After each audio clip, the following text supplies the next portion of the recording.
Buenas tardes a todos, bienvenidos. Les agradezco su presencia en este noveno evento del ciclo de homenajes de este año. Mi nombre es Juan Carlos Pacheco y soy el moderador de este homenaje en el que rendiremos tributo a Thomas Jefferson. La Fundación Club de la Libertad es una organización dedicada a difundir y promover los valores del liberalismo, en este caso, a través de la realización de homenajes a personalidades e hitos históricos que contribuyeron al desarrollo de esta corriente de pensamiento. Desde el año 2015, la Fundación organizó más de 200 homenajes, con una frecuencia de cerca de 50 por año. La Fundación cuenta con el apoyo y la colaboración de otras entidades afines, como la Fundación Cívico-Republicana, Cátedra Alberdi, la Fundación Bases, Liberar y la Asociación Civil Río Paraná, quienes comparten su visión y su misión de difundir el pensamiento liberal en la sociedad. El hombre que no teme a las verdades, nada debe temer a las mentiras. Thomas Jefferson nació un 13 de abril de 1743 en Shotwell, Virginia. Se crió en una familia de profunda raíz agrícola y aristocrática. Fue hijo de Peter Jefferson, un exitoso plantador y agrimensor, y de Jane Randolph, miembro de una de las familias más distinguidas de Virginia. Fue el tercero de 10 hermanos.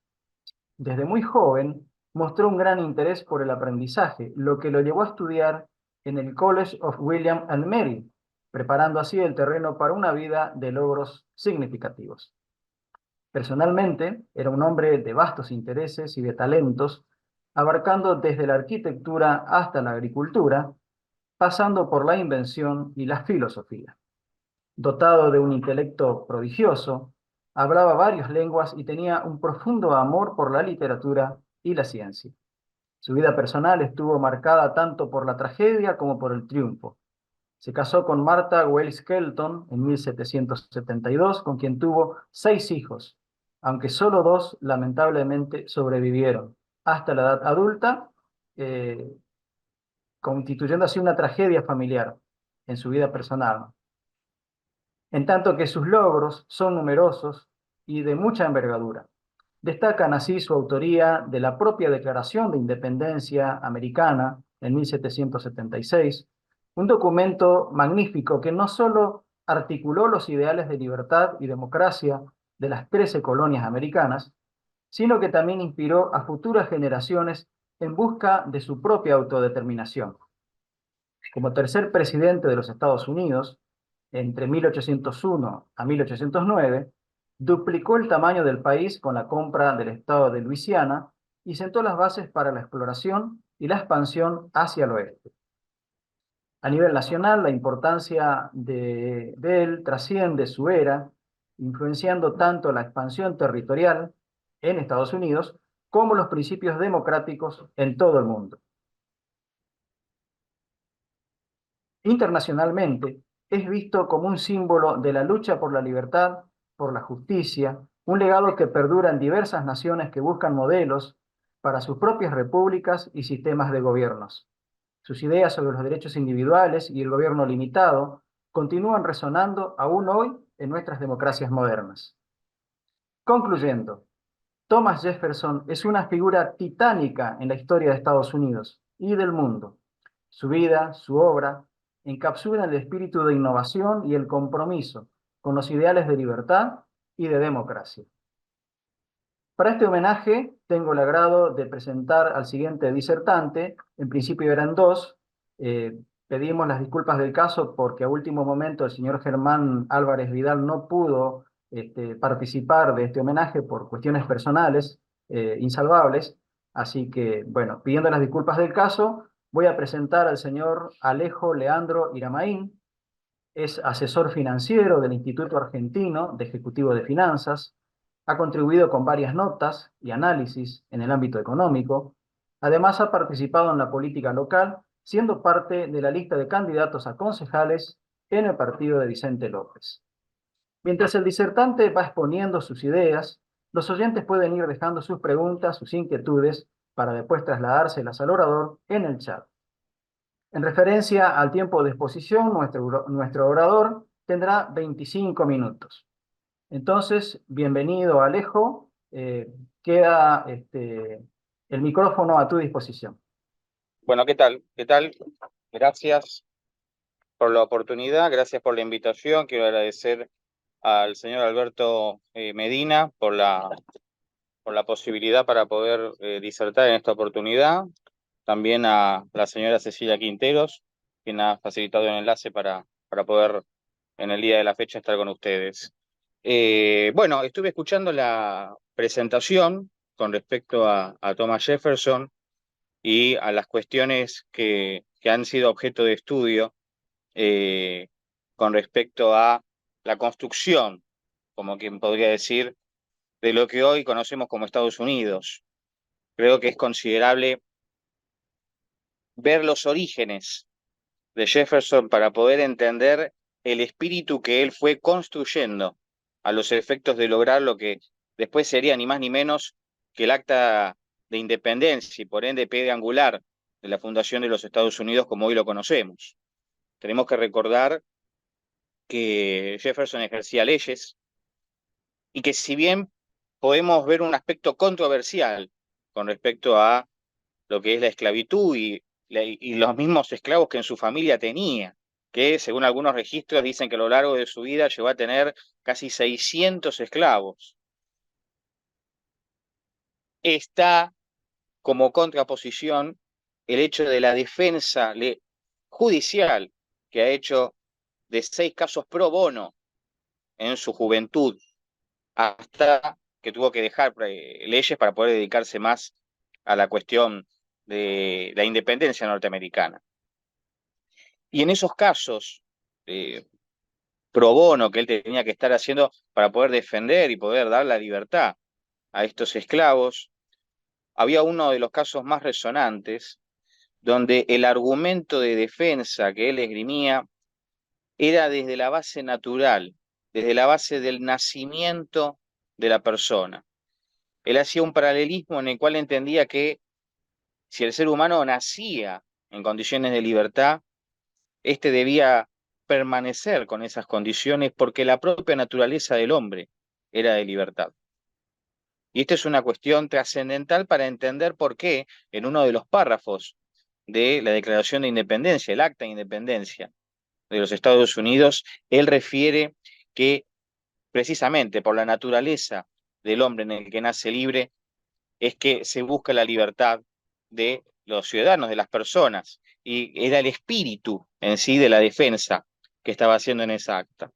Entonces, si nosotros hacemos un análisis basado en el espíritu de lo que él buscaba en la defensa de la norma, para después la construcción de la norma colectiva, es decir, la integración en la independencia, nosotros vamos a encontrar que la naturaleza de la libertad individual entendida en una conciencia colectiva de individuos organizados, daba como nacimiento la cuestión de independencia surgida después del contexto geopolítico de las 13 colonias, sojuzgadas obviamente por toda la impericia, si se quiere, de la administración colonial que empezaba a tener un imperio británico que empezaba a entrar en decadencia, porque esto nos lleva a un contexto de índole geopolítico en el cual si entendemos cuál era la coyuntura que se vivía en aquellas épocas, íbamos a encontrar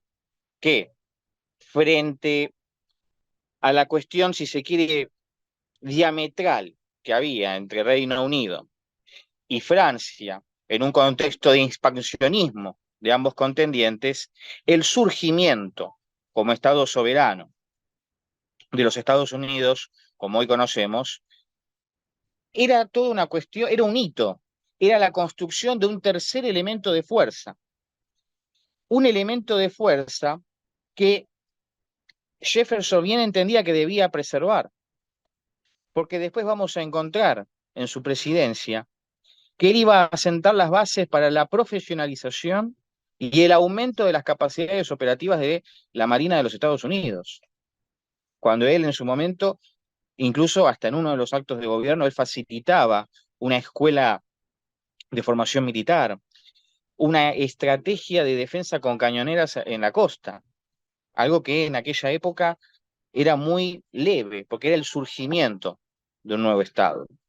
Entonces, cuando nosotros tenemos que entender la visión de la defensa de la libertad, la definición de cómo Jefferson buscaba eso, era prácticamente una dedicación de vida. La vida de Jefferson estuvo marcada por esta lucha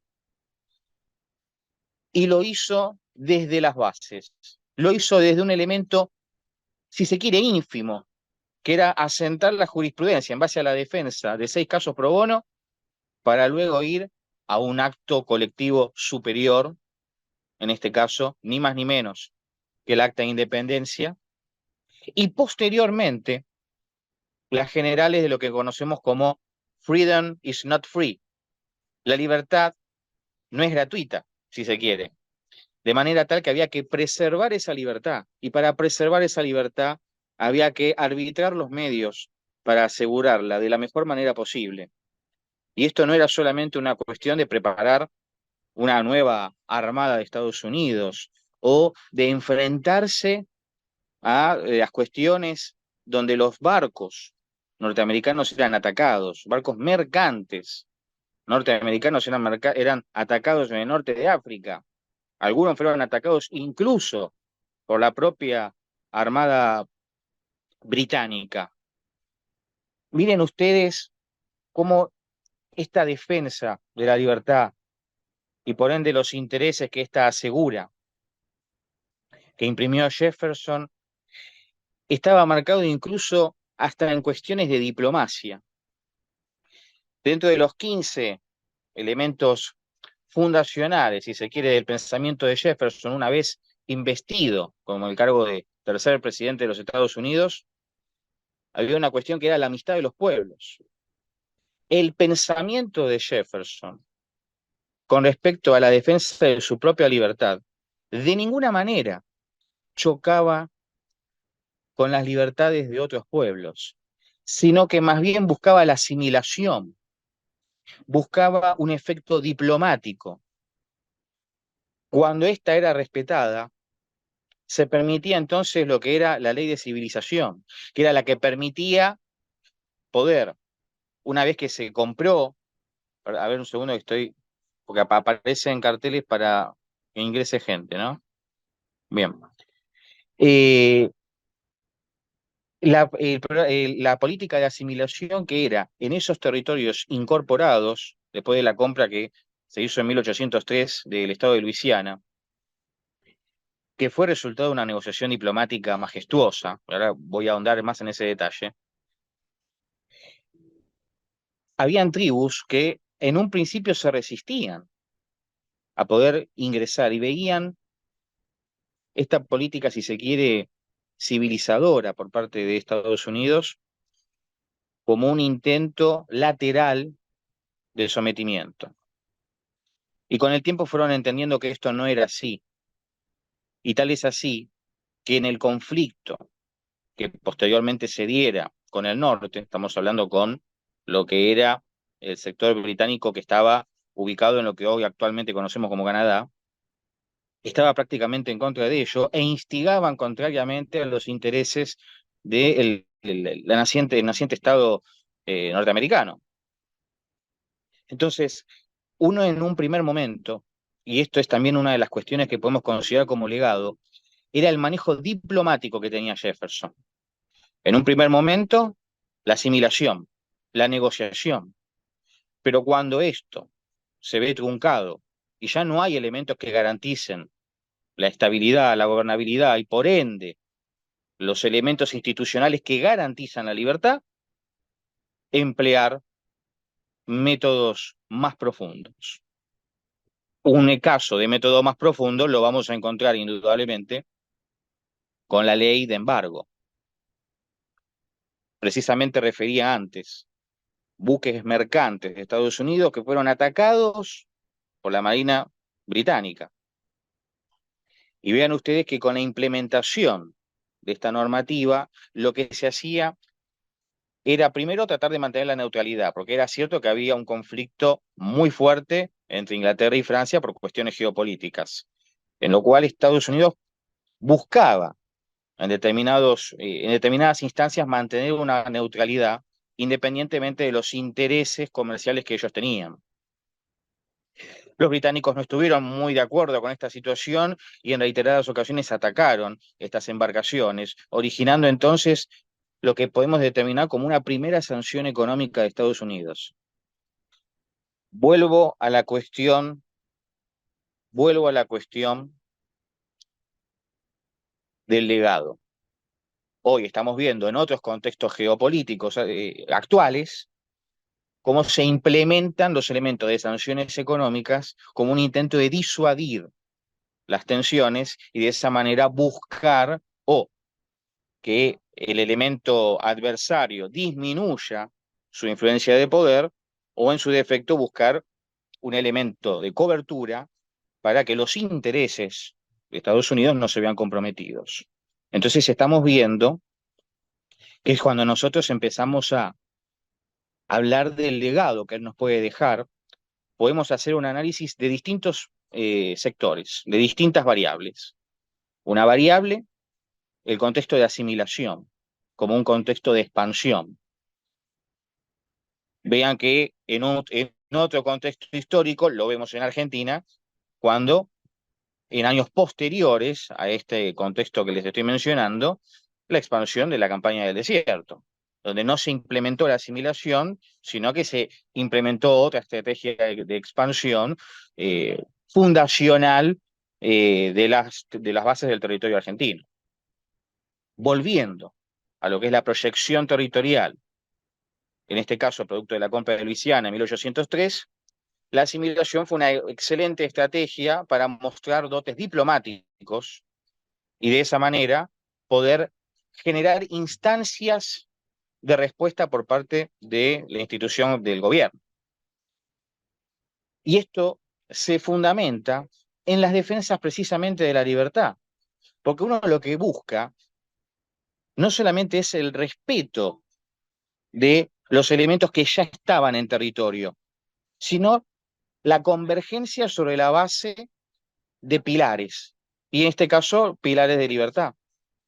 Porque vean ustedes que cuando eso se rompe, inevitablemente llegamos al conflicto. Y cuando luego Estados Unidos encuentra la guerra de 1812, ustedes van a ver que cuando ese conflicto bélico finaliza con un status quo de mandamiento a término anterior. Es decir, no hubo de ninguno de los dos bandos un claro eh, eh, vencedor, si se quiere, porque cada parte veía una victoria en distintos ámbitos. Volviendo a la expansión de 1803 en el terreno de Luisiana, la negociación diplomática era otra.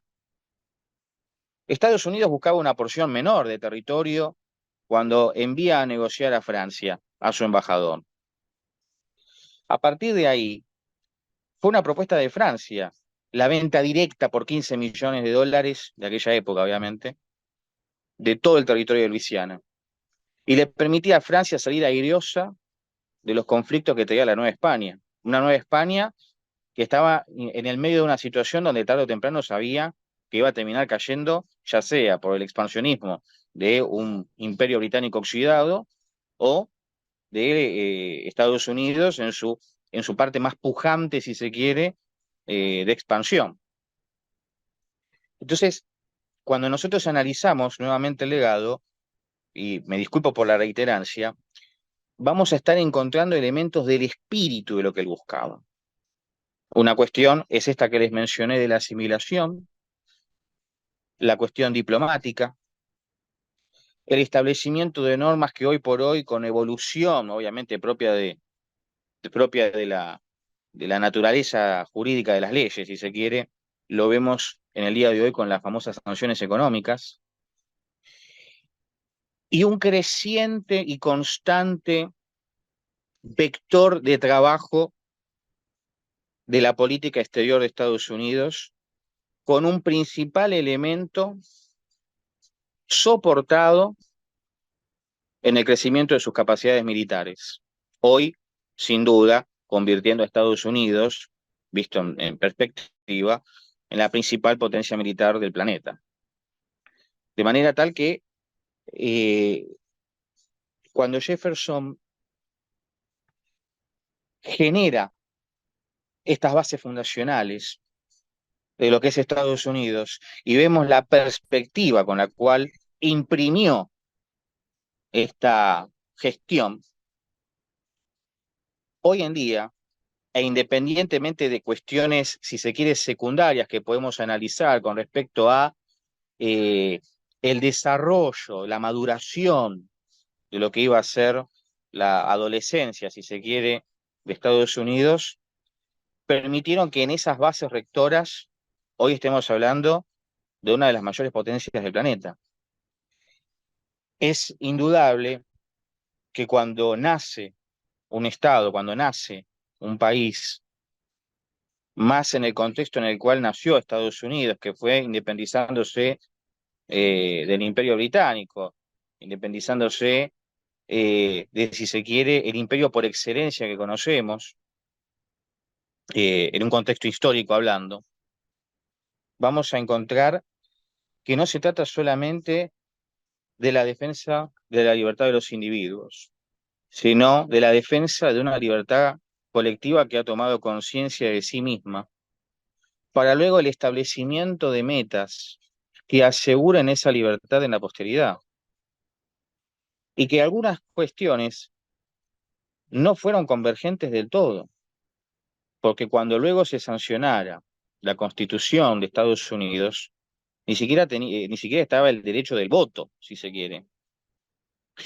Esto obviamente allanó las bases para que la división racial fuera muy profunda y diera como origen, tiempo más tarde, a la guerra que conocemos del norte con el sur. Un sur que aún tenía un pensamiento en el cual quería mantener la esclavitud frente a un norte que estaba encontrando que no era la solución a los problemas del contexto, del momento, y que tardaría un tiempo más en que, bueno, encontráramos individuos como Luther King con su lucha. Entonces, ya sin irme de las ramas con esa cuestión, creo que cuando nosotros nos sentamos en el legado y vemos toda esta cuestión relacionada, haciendo un paralelismo histórico con situaciones que hoy podemos encontrar en materia de política exterior de Estados Unidos, vamos a encontrar algo admirable en su política, que es que se mantiene un vector. Ese vector que se mantiene no es el mismo que, por desgracia, otros países como el nuestro han tenido a lo largo de varias décadas. Y si nosotros hoy en el presente lo vemos hacia el pasado, nos vamos a dar cuenta cómo en un país donde las bases de la libertad fueron sustentadas y se arbitraron los medios para defenderla a toda costa, generaron un país como Estados Unidos y en contraposición, en países donde la libertad no ha tenido los pilares necesarios para sustentarse, nos hemos encontrado con volatilidades políticas que no despertaron la libertad en el individuo, sino que han despertado sentimientos de libertinaje y donde la defensa de la libertad como una virtud se convirtió, si se quiere, en la defensa de la construcción del poder propio por sobre el individuo y no sobre la construcción de la libertad individual para asegurar una libertad colectiva. Y eso es lo que hace que hoy, por ejemplo, empatemos el resultado de Argentina frente al resultado de Estados Unidos y veamos una asimetría en capacidades absolutamente dispares. Sin embargo, no es menos cierto lo que, y muchos catedráticos así entienden, la constitución de nuestro país bien podría ser un reflejo del espíritu del espíritu normativo de la Constitución de Estados Unidos. Entonces vean ustedes que cuando se respeta estos elementos, estos legados que ha volcado Jefferson en su administración y que han generado incluso hasta controversia en algunos casos, no, no tiene los mismos elementos que los que vemos ahora. Porque este es un análisis histórico. Cuando nosotros analizamos el legado, también tenemos que hacer un paralelismo de lo que hoy vemos frente a lo que fue. Y ahí es donde caben las preguntas. Y necesitamos esas respuestas para saber qué es lo que necesitamos para reencauzarnos, para poder volver, si se quiere, al espíritu de Alberdi, que pareciera ser que en palabras hoy por hoy se puede asociar. Y a partir de ahí caben más preguntas. ¿Sucederá? Cuando analizamos el legado y analizamos el antecedente histórico y lo empatamos con lo que ha sucedido con nuestro país, por ejemplo, ¿qué enseñanza nos deja? ¿En qué nos motiva a nosotros desde nuestra libertad individual para generar las bases de una libertad colectiva que permita que podamos volver a parar nuestro país? Porque cuando surgió esta posibilidad de poder tener esta conversación con ustedes del legado de Jefferson y haciendo un análisis histórico al respecto, yo decía, Dios mío, se ha mantenido un principio rector. ¿Quiénes fueron los que mantuvieron ese principio rector? ¿Ese principio rector se convirtió en una política de Estado? ¿Es acaso eso el elemento férreo por el cual desde los cimientos se pudo hacer esa gran construcción, ese gran edificio? Y en eso, ¿en qué ha fallado la Argentina? ¿Qué elementos necesita la Argentina para poder tener ese pilar sólido y férreo? Así que bueno, sin más para agregar, estoy a disposición. Muchas gracias, Alejo. ¿No es cierto? Es inevitable el paralelismo con nuestro país, a raíz de lo que estabas exponiendo recién. Y bueno, y la primera pregunta de nuestro foro del conversatorio de hoy es de Roberto Rey y dice lo siguiente: ¿qué paralelismos y diferencias políticas encuentra entre la expansión de los Estados Unidos y la Argentina del general Julio Roca? Bueno, con respecto a los paralelismos, nosotros lo que vamos a encontrar es que en el avance que hubo, cuando en algunas cuestiones no se logró la civilización, si se quiere, se utilizó el elemento militar. Y con Roca ha sucedido lo mismo. La famosa campaña del desierto, indudablemente, tenía eh, las implementaciones de una estructura militar para asegurar el dominio territorial de los nuevos territorios que hoy están. Entonces vamos a encontrar un paralelismo en la acción militar. En la diferencia lo que vamos a encontrar es que en el caso de Roca no encontramos un elemento, si se quiere, de primera negociación. No se ha encontrado un elemento de disuasión para evitar eso prima facie, sino que lo hemos visto como la consecuencia de, indudablemente también, porque no existió una política en la cual se pudiera implementar eso y que fuera notorio. Es decir, no se agotaron las instancias. Eh, Eso es lo que tengo para agregar cuando hago un paralelismo y una diferencia con respecto a Roca. Está bien, hay contextos distintos porque las motivaciones externas que había para impedir eso no eran las mismas, si nos basamos en la cuestión que tenían Estados Unidos en aquella época, con presiones por el lado británico para impedir que esta asimilación se diera de una manera armoniosa. Eh, Caso contrario ocurrió con la campaña del desierto, donde indudablemente no tenías ese elemento de una potencia extranjera que estaba efectivamente realizando las injerencias necesarias para evitar la campaña de desierto como tal. Muy bien, Alejo, muchas gracias. Tenemos una siguiente pregunta de Alberto Medina Méndez. Según a tu criterio, ¿con qué rol de Jefferson nos quedamos? ¿El escritor, el pensador, el presidente? Yo me quedaría con el pensador y paso a fundamentar por qué. Gracias al pensamiento de Jefferson es que se pudieron implementar todas las cuestiones que darían como consecuencia que lograse ser presidente. Indudablemente todos aquí conocemos que la construcción de poder en el ámbito político es una, no voy a decir una ciencia, pero es un arte que requiere de un talento innato y que requiere de la elaboración de las más grandes estrategias, si se quiere, para lograr victorias parciales que den como conclusión una victoria final que en el campo de la construcción de poder va a dar como resultado lograr ser presidente.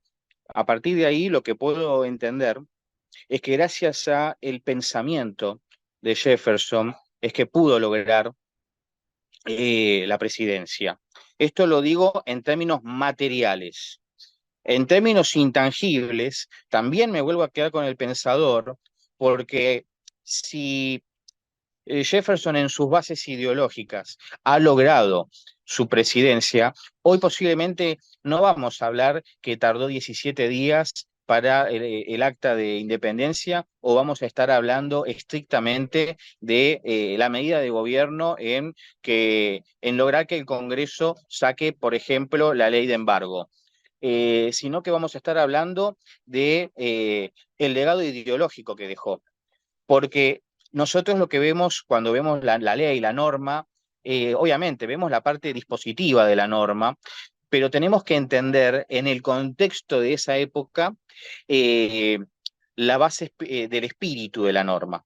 Cuando nosotros encontramos el espíritu de la norma, nos vamos a dar cuenta que bien puede caber ese mismo espíritu normativo a situaciones de coyuntura de diversos países, incluso el nuestro, a lo largo de toda la historia desde ese momento. Y es a partir de ahí donde vamos a encontrar algo simple. Las presidencias pasan, las ideas quedan, y lo que nos une y nos nutre son las ideas, e indudablemente esas ideas proceden del pensamiento. Así que indefectiblemente voy a concluir en que me quedo con el pensamiento, el pensador. Gracias, Alejo. Hay una siguiente pregunta de José Luis Vega. Dice, si hubiese que enumerar hoy lo más meritorio de la trayectoria de Jesperson, ¿cuáles serían cuál sería a tu criterio la enumeración de esos méritos? Como cualidades Bueno, personales, entiendo. la perseverancia. A ver, indudablemente va a ser una respuesta con un matiz subjetivo, eh, porque hay distintas perspectivas para poder analizar qué es lo más meritorio de él, pero indudablemente voy a caer en decir elementos innatos de él como humano, como persona. Y la perseverancia creo que es indudablemente el elemento más notorio y transgresor, porque podemos analizar las medidas de gobierno y enumerarlas en función que en ese contexto, cuál era la que tenía mayor, si se quiere, primacía, cuál era la más importante. Y todos nos vamos a detener en el acta de independencia. Eh, a partir de ahí podemos analizar, como mencioné antes, el espíritu que motivó a esa acta de independencia, completamente alejados de la cuestión propia dispositiva del acta de independencia. Es decir, no de esta cuestión de que las 13 colonias se independicen del Imperio Británico, sino de la naturaleza humana que le imprime, de la libertad humana que le imprime esa cuestión. Entonces, volviendo a la pregunta, si lo tuviéramos que enumerar, empezaría por el acta de independencia como elemento dispositivo, ¿bien? Como elemento, digamos, que marque un antes y después, un hito, para a partir de ahí poder, con primer elemento, indudablemente el acta de independencia, segundo elemento, y para mí uno de los más importantes, la ley de embargo. Insisto, en la cuestión normativa me estoy refiriendo, ¿ven? Porque la ley de embargo está marcando un elemento disuasorio que es para asegurar esa libertad. porque de nada nos sirve un acta de independencia que no tenga eh, la defensa de la misma. Nosotros podemos hablar de los valores de la libertad, de las ideas de la libertad, pero también tenemos que hablar de aquellos elementos que aseguren esta libertad. Por eso quiero volver a esa pequeña frase que dije, freedom is not free. Preservar la libertad implica un costo. Y si eso implicó la modernización de las Fuerzas Armadas, si eso implicó las defensas costeras, la implementación de fábricas para poder tener más de 6 barcos y bergantines en su naciente armada, si se quiere, lo tenemos que tener muy en cuenta eso. Y eso es un elemento que ha sido defendido hasta el día de hoy. Por eso mencionaba antes la cuestión de eh, que al mantenerse ese principio rector en la política norteamericana, vemos que hoy es uno de los países más poderosos del mundo en términos militares. Y empezó con esta mera cuestión de de 6 buques de guerra que encima, además de eso, era una cuestión eh, muy arriesgada, muy audaz, porque no se trataba solamente de que las embarcaciones estuvieran apostadas en la costa, o de que se hiciera una división de flota del norte con flota del sur. Estamos hablando de embarcaciones que han acompañado buques mercantes al norte de África para asegurar el traslado de mercancías y por ende asegurar la libertad de comercio que no es poca cosa esto que les estoy diciendo, porque no queda como la implementación de una normativa y del espíritu de la norma, sino que ese principio se mantuvo a lo largo del tiempo y nació con Jefferson, indudablemente. Luego también, ahí yo lo pondría como un tercer elemento, el carácter diplomático. El carácter diplomático. Vos para negociar en una mesa cartas, y pido disculpas por el burdo ejemplo, vos primero tenés que asegurarte de tener una buena mano. No vas a negociar cartas si no sabes que tenés una buena mano. Es a partir de ahí que te vas al mazo. Saco esta analogía, una buena fuerza militar o una buena autonomía económica, que era lo que buscaba mucho Estados Unidos con esta expansión en Luisiana, eh, aseguraba elementos de negociación. Y esos elementos de negociación pueden servir para una relación sinérgica, como pueden servir para una relación disuasoria. Es por eso que las principales potencias mundiales lo son por su capacidad militar y su capacidad económica. Bueno, después podemos hablar también de factores tecnológicos, políticos, si se quiere, de soft power y demás. Eso ya es otro contexto. Pero en ese sentido, la naturaleza diplomática que ha tenido Jefferson, y no nos olvidemos que al final de su vida fue enviado como embajador al extranjero, lo pondría en un tercer punto. Así que esa es la humilde enumeración que haría al respecto. Muchas gracias, Alejo. Bien, antes de finalizar este evento conversatorio, quisiera invitarte, Alejo, a realizar un breve cierre a manera de conclusión de todo lo que has expuesto, de todo lo que hemos conversado en este evento. Bueno, yo quiero ir al inicio de la conversación cuando escuchaba tu propia presentación. eh, y escuchaba con respecto a los diferentes, bueno, todos los disertantes que han pasado y que los une la defensa de los valores de la libertad. Yo creo que es un acto muy positivo, porque hoy podemos hablar de los valores de Jefferson y me parece que el legado que ha dejado nos puede permitir reflexionar qué es lo que nosotros podemos aplicar como ideas, obviamente con la convergencia de toda la naturalidad normativa y política que tiene el contexto hoy, de cara a futuro. Pero la convergencia de las mejores ideas, de los principales defensores, de algo tan necesario, natural e innegable como es la libertad, tienen que dar un resultado abrumadoramente superior a cualquier método de sometimiento, sin importar la naturaleza que éste tenga. Y vamos a encontrar que las coincidencias son mayores que las diferencias coyunturales de los distintos pensadores. Y si esa convergencia se transforma en un pilar de unión, creo que no hay manera de que puedan venir elementos que quieran tirarlo abajo. Pero se debe preservar esa unión en la convergencia de las ideas. Y acá destaco, unión y convergencia, que no son una misma cosa. La convergencia es el proceso y la unión es el resultado. Cuando tenemos estas dos cosas encaminadas, la conversión, la convergencia, como un elemento que nos permita llegar a esa unión, toda la producción posterior, indudablemente, va a tener una muy buena base, una base sólida.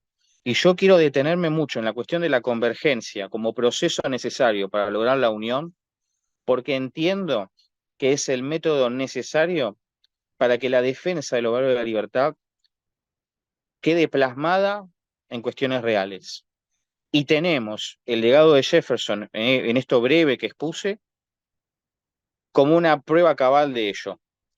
Si logramos que más pensadores, con la producción académica e intelectual, producto de vivencias de años, puedan resumirse, y digo resumir en un sentido sintetizador, no en un sentido, si se quiere, como un resumen, ¿no? Quiero que se entienda el espíritu de lo que digo.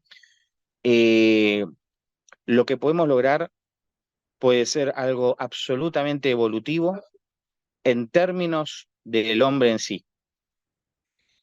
Y en eso, hoy, las cuestiones del legado de Jefferson nos dan una base probatoria de que manteniendo esa línea podemos encontrar esto. Y es acá donde yo los invito a este desafío que bien ustedes entienden y que por eso mismo realizan conversatorio a conversatorio, exposición a exposición. La convergencia para lograr la unión que permita la implementación de la libertad y la defensa de la libertad. Eso es todo lo que tengo para decir hoy. Muchísimas gracias, Alejo. Ahora que hemos concluido tanto la ponencia de nuestro orador invitado y cerrado ya el debate con nuestros asistentes, la Fundación reconoce y agradece el esfuerzo, el tiempo, la participación a Alejo.